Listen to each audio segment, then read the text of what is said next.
You could spend 3 years preparing for a life you could have entered in 3 weeks. Because overthinking, it feels like motion. It feels like you're doing something. It feels responsible. At some point, it almost feels mature. Like you're being careful. Like you're being a guardian of your potential. But really, you're just hiding in your head. It's like the smart man's way of avoiding the mess of reality and the unavoidable chaos that comes with making shit happen, that comes with implementation. And we do it because it lets us feel impressive without feeling exposed. And if this is sounding familiar, if this is hitting a nerve, good. That means you know exactly what I'm talking about. Thinking becomes a place. After a while, your head just becomes a place you hang out. And most of us hang up there a lot more than we'd like. Even if it's hell, it's known. Like, you know the exits, you know the furniture, you know exactly how long you can stay there without anyone noticing. And you can stay there indefinitely. You can keep refining without committing, and you can keep preparing without ever being seen.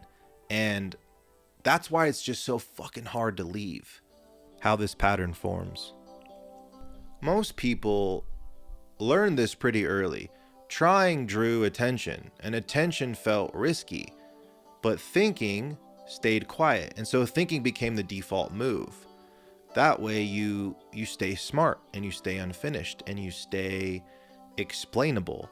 Someone who is working on it never has to fully stand behind it.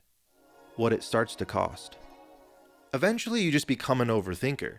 It becomes an identity. You just get used to that mode. And the thinking beast that's supposed to like summon you into doing things, you just get used to pacifying it and like singing it to sleep. You get so used to each other that all of your ideas just start to feel far away, and all the urgency dulls. And everything important can just stay theoretical, and you keep revisiting the same ground, and you keep waiting for the same moment, and that moment just doesn't arrive. Why action calms the mind. Once something leaves your hands, the noise drops, and the looping ends, and the guessing ends, and all the imagined outcomes, they all lose their weight. We're just masters at overcomplicating things, especially if you're even a little bit self-aware and creative. Reality is just, it's so much smaller than the story in your head.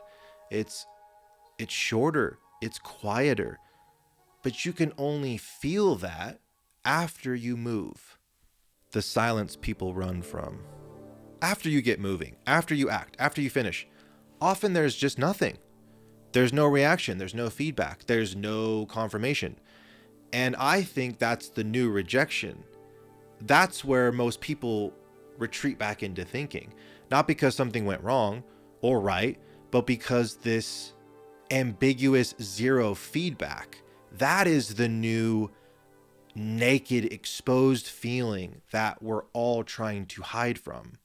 Staying past the urge to hide.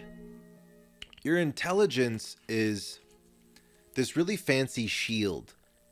If you stay a little bit longer, your system can adjust to that, and it can start to notice that. And by hanging in there, nothing collapses. Like, you're still here. And the urge to retreat and overcomplicate, that really calms down. And then overthinking loosens, because it's just no longer needed as shelter. When I catch myself looping instead of moving, I use the silencer. It cuts the spiral short. It gets me back into motion without all the hustle BS. It's down below if you want it. Fewer places. You don't need more insight. You don't need more explanations. You don't need more of me. You need fewer places to hide. You need to tape off all the corners you typically go into to overcook things. And I think you already know where you go to hide. I think you know why. And you already know what happens when you stop. I believe in you.